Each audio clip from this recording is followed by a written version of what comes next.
farms and flowers and trees. Here is the music in mountains and sea. Beautiful sights of river and sky.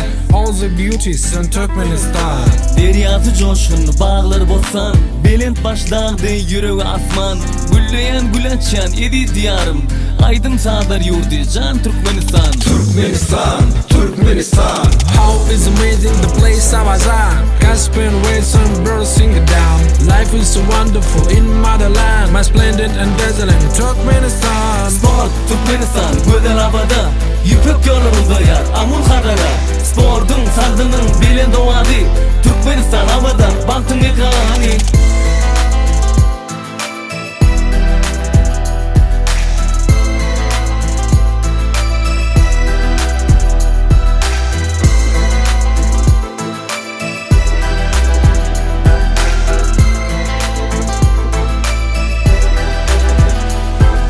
Sport and the health is inspiration. Makes body strong and strong all the nation. Gives you a joy and a spirit high. Sport is the way to your health and life.